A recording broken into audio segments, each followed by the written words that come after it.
예식이 있었습니다. 오늘 일부 예배에 참석하고 가셨는데 교회 화단을 늘 갖고 주시는 집사님인데 우리 성도님들이 또 많이 오셔서 장례식이 좀 풍성하게 이렇게 위로가 되도록 힘써 주셔서 감사합니다. 저는 교회의 문화를 좀 만들었으면 좋겠습니다. 장례식 이런 게 있으면 여러분이 좀 알지 못하는 분이더라도 시간을 내서 이렇게 좀 참석해주고 위로해주고 그러는 문화가 좀 있으면 좋겠습니다. 시간을 내는 것도 큰 또 하나님께 드리는 그런 헌신이라고 생각을 합니다. 또 교회 중직자분들은 책임감으로는 하지 말고요. 책임감으로는 하지 말고 부담감으로 하시기를 바랍니다. 그래서 그 말이 그 말 같지만 많이 다른 말입니다. 그래서 장례식 같은 게 있으면 웬만하면 어떤 시간들을 내서 어른이든 젊은 사람이든 젊은 분들도 이렇게 전혀 모르시는 분들이라도 가셔서 이렇게 위로하면 그 한 번의 모습이 또 큰 위로가 되거든요. 항상 그런 문화를 좀 잘 이끌어 주시면 좋겠습니다. 하나님의 마음에 관해서 지금 말씀을 주일에 나누고 있습니다. 오늘 읽은 본문 말씀은 뭐 너무 잘 아시는 그런 본문입니다. 탕자의 이야기로 유명하죠. 오늘 읽은 본문만 딱 떼서 본다면 이제 맏아들이 하루 종일 밭에서 일을 하다가 이제 집으로 돌아오는 시간이었습니다. 근데 갑자기 집에서 풍악 소리가 나고 춤추는 소리가 나고 잔치가 벌어진 것을 알게 됩니다. 무슨 일인가 한 종을 통해서 이야기를 들으니 집을 나갔던 탕자가 동생이 돌아와서 건강하게 돌아와서 아버지가 기뻐서 잔치를 벌이고 있다라는 이야기였습니다. 근데 그 이야기를 들은 이 맏아들이 갑자기 화가 나는 거죠. 근데 보통 화가 아니라 굉장히 좀 큰 화가 난 것 같습니다. 우리식으로 표현하면 뭐 뚜껑이 열렸다 뭐 이런 거겠죠. 얼굴이 막 붉으스름해지고 콧구멍이 커지고 막 씩씩대는 것입니다. 맏아들이 왜 화가 난 것인가? 잔치 소리에 화가 날 이유가 없지 않습니까? 자기 집에서 잔치가 있는데 화가 난 이유는 바로 아버지를 향한 마음이었습니다. 어떤 마음인가 하면 아버지가 불공평하다. 아버지가 불공평하다. 그래서 맏아들이 집에 들어가지 않고 버팅기고 있습니다. 그때 이제 아버지가 나와서 왜 안 들어오냐고 이야기를 할 때 맏아들이 이렇게 항변을 합니다. 29절을 한번 읽어보겠습니다. 시작. 아버지께 대답하여 이르되 내가 여러 해 아버지를 섬겨 명을 어김이 없거늘 내게는 염소 새끼라도 주어 나와 내 벗으로 즐기게 하신 일이 없더니 아버지의 살림을 창녀들과 함께 삼켜버린 이 아들이 돌아오매 이를 위하여 살찐 송아지를 잡으셨나이다. 지금 맏아들의 항변 속에 등장하는 단단히 화가 나 있는 이 분노를 읽어낼 수 있습니다. 맏아들의 마음은 이거죠. 내가 낫지 않습니까? 내가 저 둘째보다는 아버지 앞에 더 나은 아들 아닙니까? 어찌 보면 이 맏아들은 동생이라는 말을 쓰지 않고 이 아들이 돌아오매 그렇게 표현을 합니다. 그러니까 이미 이 맏아들의 생각 속에는 동생이라는 단어가 부끄러운 단어이고 수치스러운 단어인 것 같습니다. 그런데 이런 아들을 위해서 왜 잔치까지 벌여주냐? 이것이 맏아들의 분노의 이유였습니다. 저는 여러분에게 이런 말씀은 우리에게 적용이 돼야 되니까 이렇게 질문을 던지고 싶습니다. 여러분이라면 어떤 반응을 보이시겠습니까? 여러분이 만약 맏아들의 입장이라면 어떤 느낌이 드시겠습니까? 참 쉽지 않은 상황일 수 있다 생각합니다. 나는 뭔가 이게 이제 맏아들의 가장 가슴 아픈 반응일 수 있습니다. 그럼 나는 뭔가? 우리가 살아가는 인생 속에서 이 생각이 한번 들어올 때가 굉장히 힘든 순간이 되는 겁니다. 그럼 나는 뭔가? 그럼 나는 뭔가? 부모의 심정과 자녀들의 심정은 이런 면에서 좀 차이가 납니다. 제가 자녀를 열었던 분들에게 이런 질문을 좀 던져본 적이 있습니다.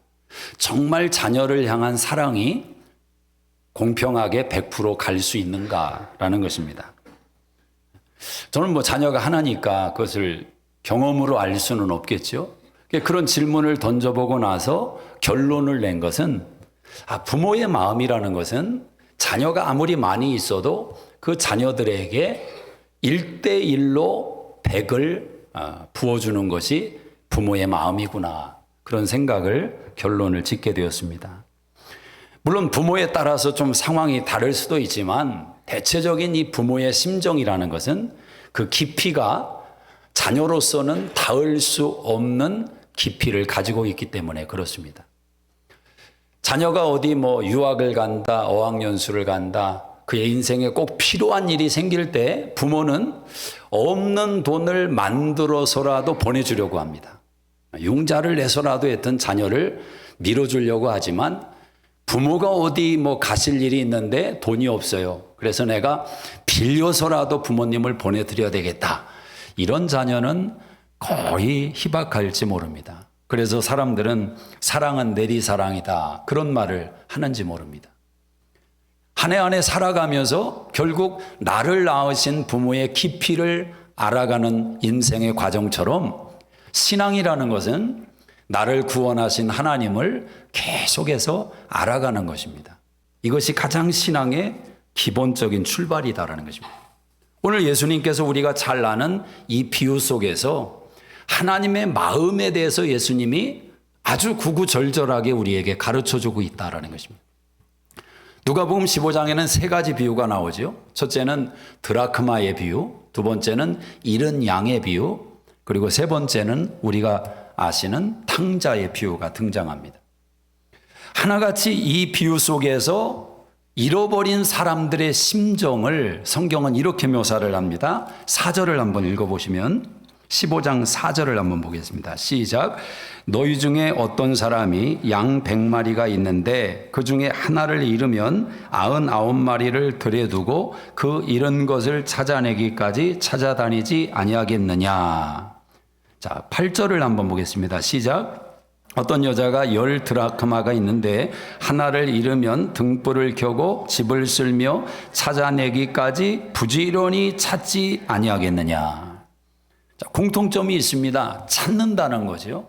어떻게 찾습니까? 찾아낼 때까지 찾는다는 것. 부지런히 찾는다는 것입니다. 이 둘의 이야기와 함께 전개되는 탕자의 이야기.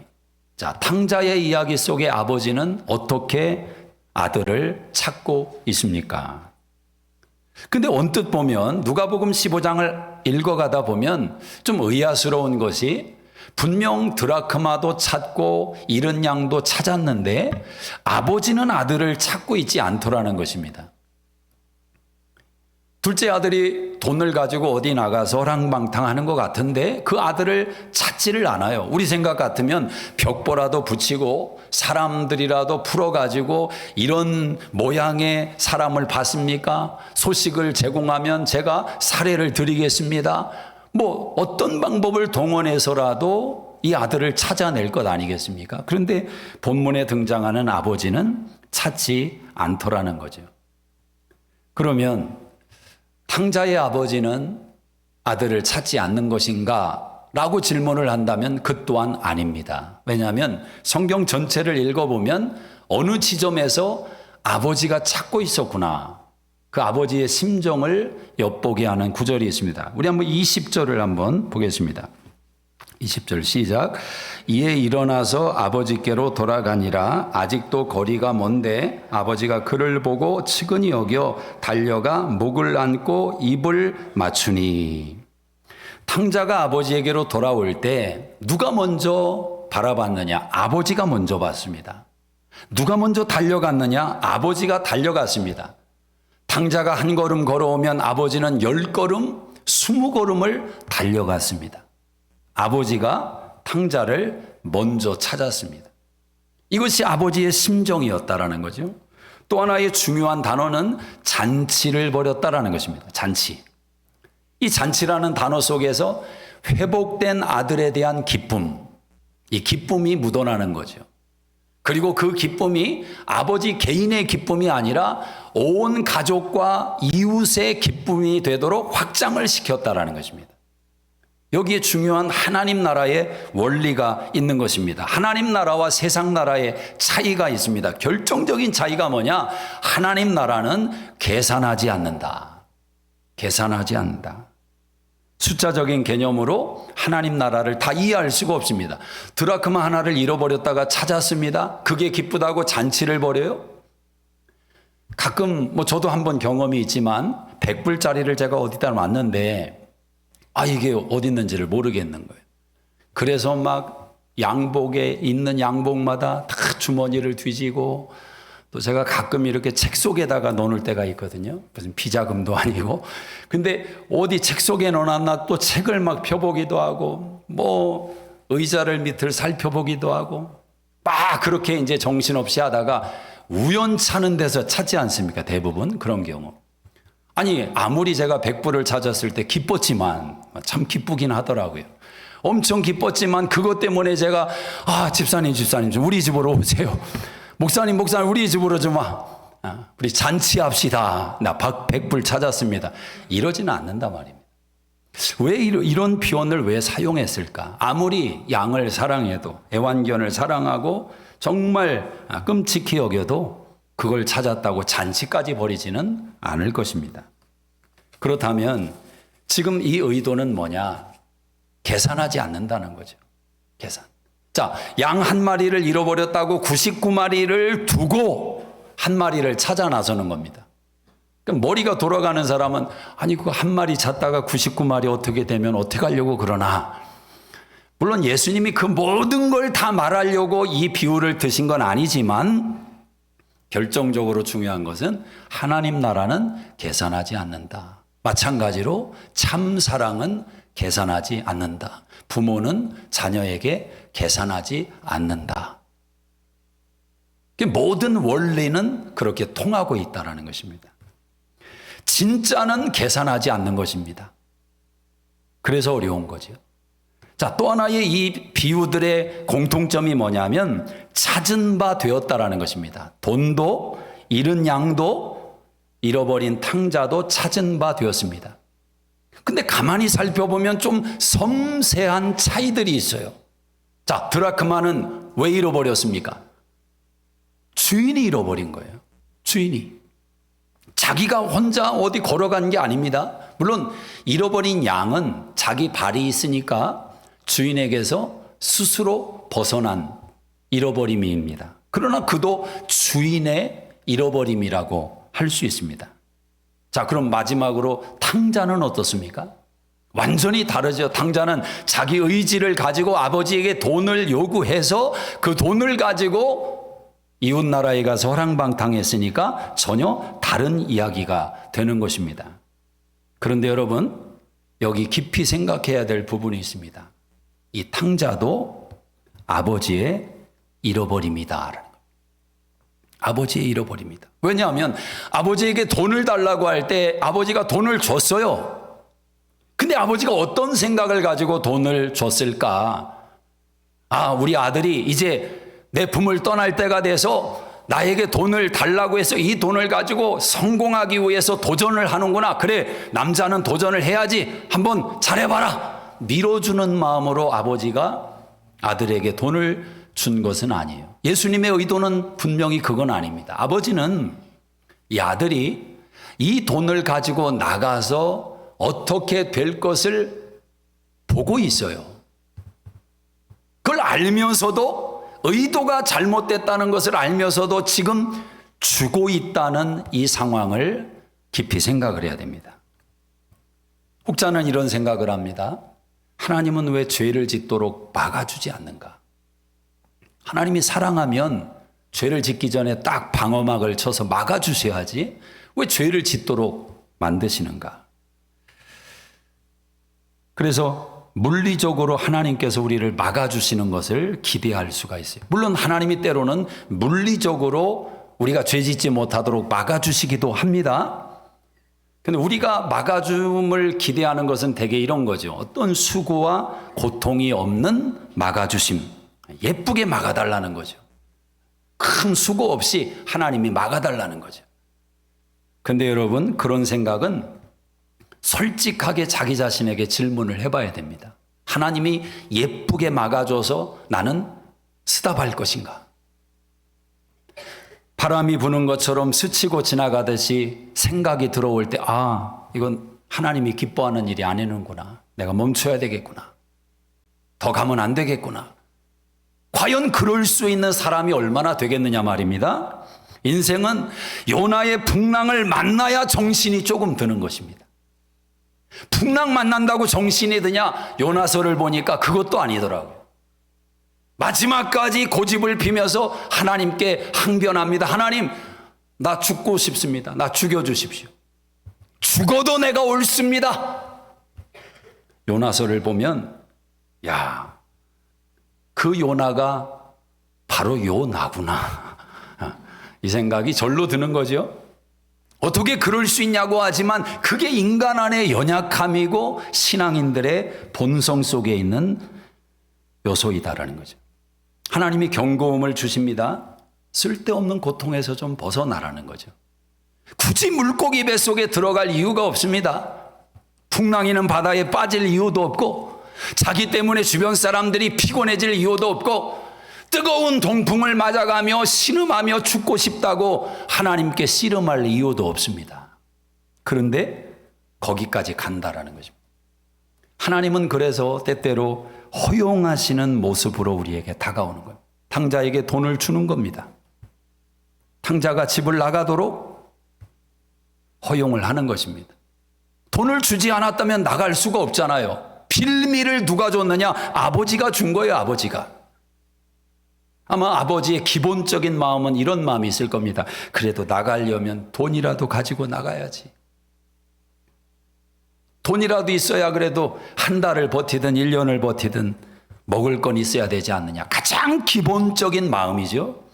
그러나 예수님이 의도하신 비유의 목적은 그 내용을, 그런 기본적인 것을 훨씬 뛰어넘는 내용이 있다라는 거죠. 오늘 그 부분을 저와 여러분이 깨달을 때 신앙의 지평이 열리는 것입니다. 하나님께서 잃어버린 자를 찾으신다. 다 알고 있어요. 그런데 여러분, 스스로 잃어버린 자가 되지 못하면 하나님이 찾으시는 자가 되기가 어렵다라는 거예요. 반대로 말하면 스스로 잃어버린 자가 돼야 하나님이 찾으시는 자가 된다. 자, 잃어버린 자가 누구입니까? 가장 기초적인 것은 눈에 보이지 않는 거. 드라크마처럼, 잃은 양처럼 눈에 안 보여요. 지금 잃어버린 거지요. 그러나 진짜 잃어버린 것은 뭐냐면 눈에 보이는데 잃어버린 거예요. 그게 바로 탕자와 마다들의 잃어버림입니다. 아버지와 아침도 같이 먹어요. 점심도 같이 먹어요. 아버지 주변에서 늘 그 그늘 속에서 함께하고 있습니다. 그런데 마음이 없어요. 마음이 없어요. 아버지와 상관없는 삶을 살아가고 있습니다. 마음을 잃어버렸습니다. 예수님이 이 비유를 드신 출발은 바로 이런 배경 때문에 그렇습니다. 우리 한번 15장 1절을 한번 같이 읽어봅시다. 15장 1절 시작. 모든 세리와 죄인들이 말씀을 들으러 가까이 나오니 바리새인과 서기관들이 수군거려 이르되 이 사람이 죄인을 영접하고 음식을 같이 먹는다 하더라. 예수께서 그들에게 이 비유로 이르시되. 세리와 죄인들이 막 예수님께 말씀을 들으러 오는 거예요. 근데 이 모습을 지켜본 바리새인과 서기관들이 수군 되는 겁니다. 왜? 아니, 저 예수는 율법을 알만한 사람 같은데 왜 저런 사람들하고 식사를 하냐라는 거죠.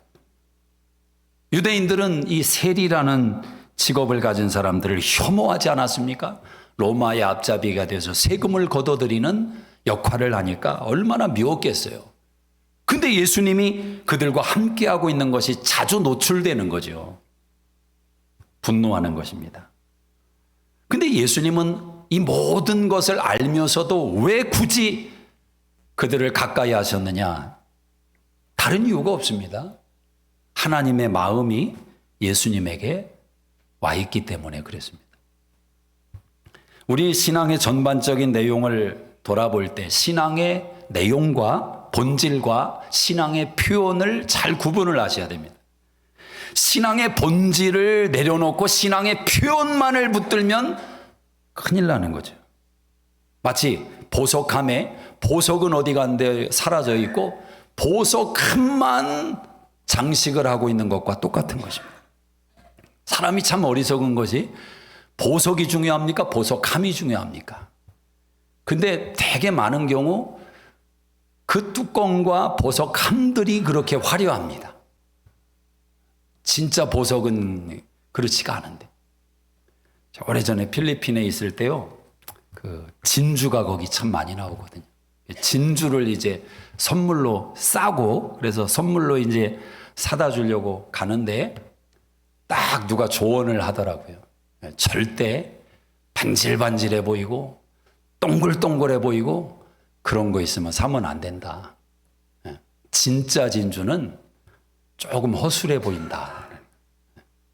근데 그건 다 가공품이지 진짜가 아니라는 거예요. 그래도 사람의 눈은 뭐가 좋습니까? 동글동글해 보이고 반질반질해 보이고 이게 좋지. 뭔가 모양이 조금 이게 뒤틀린 건 그렇거든요. 여러분은 보석을 담고 있는 그 보석에 관심이 있습니까? 보석함에 관심이 있습니까?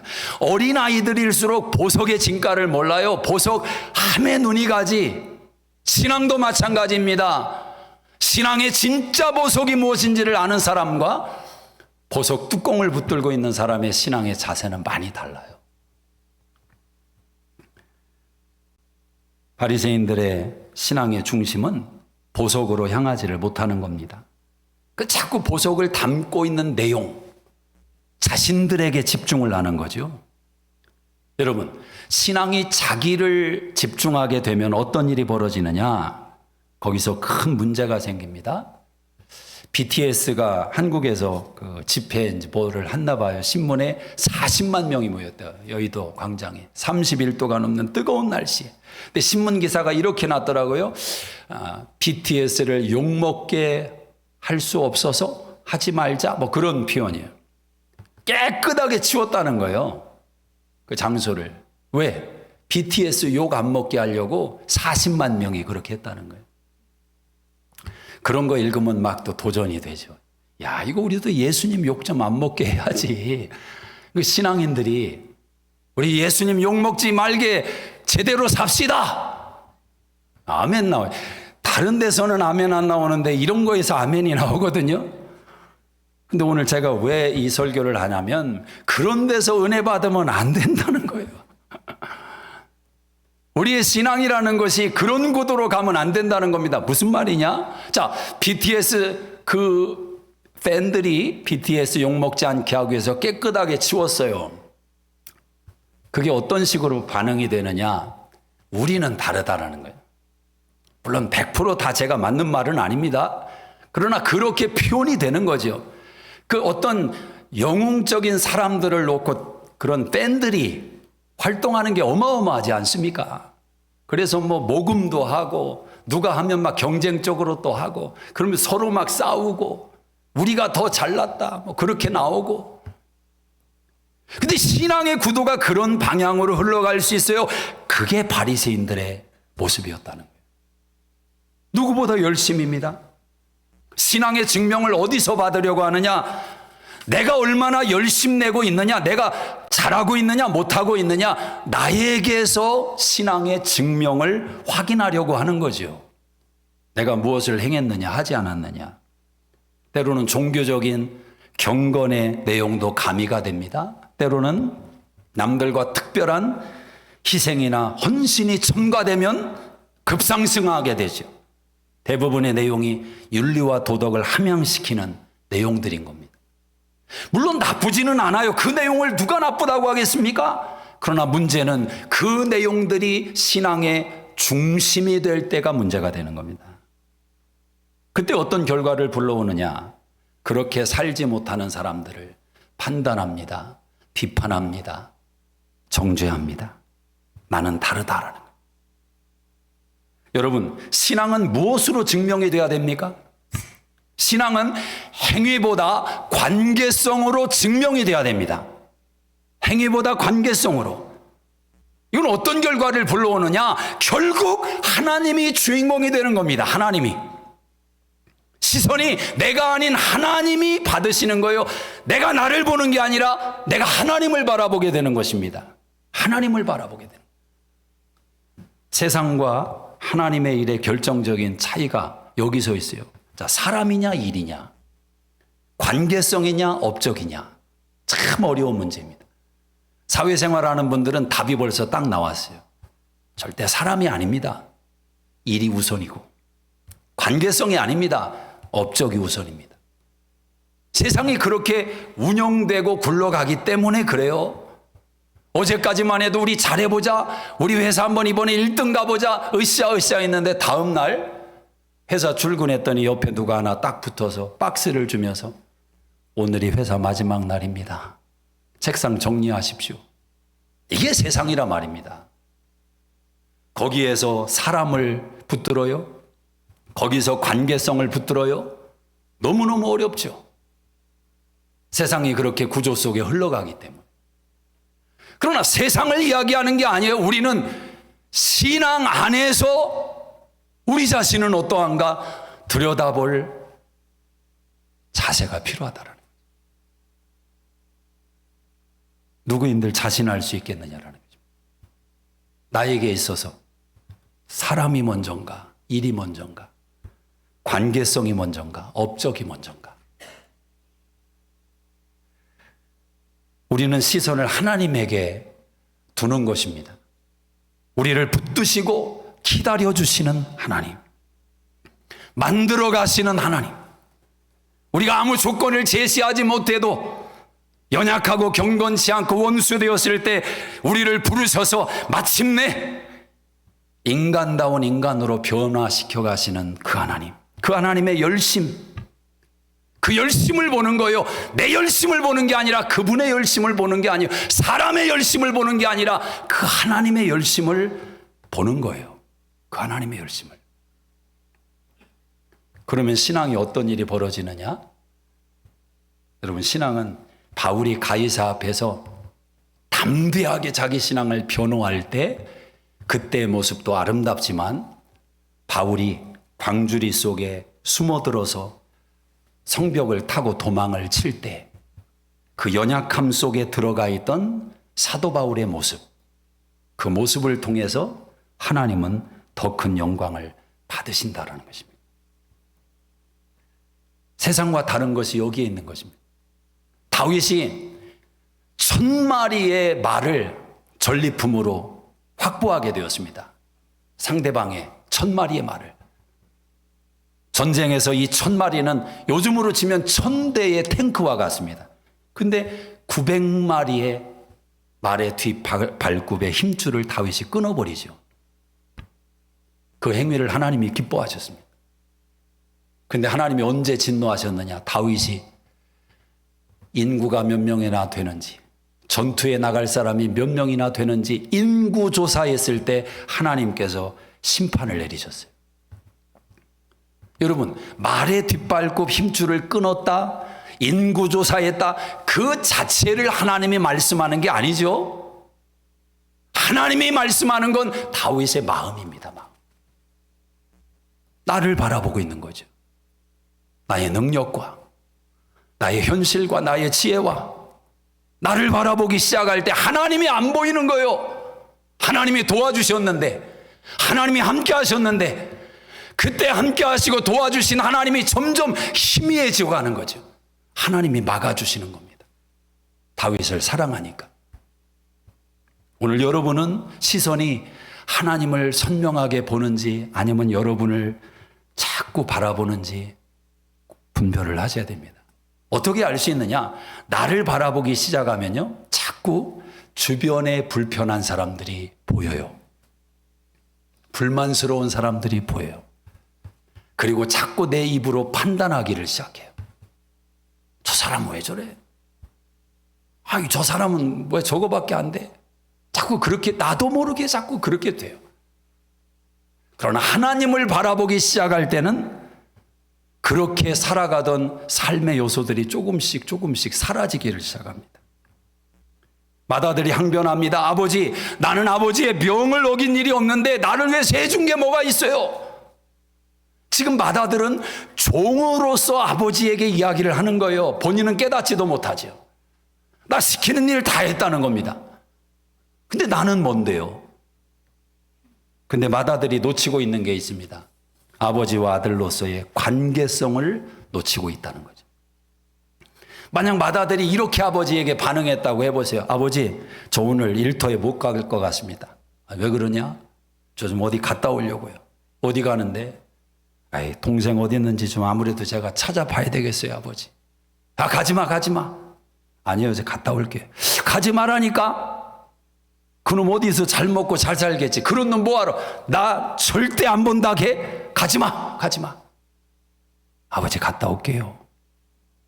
그리고 가는 큰아들을 바라보면서 아버지는 눈물을 흘리는 겁니다. 그래, 잘 결정했다.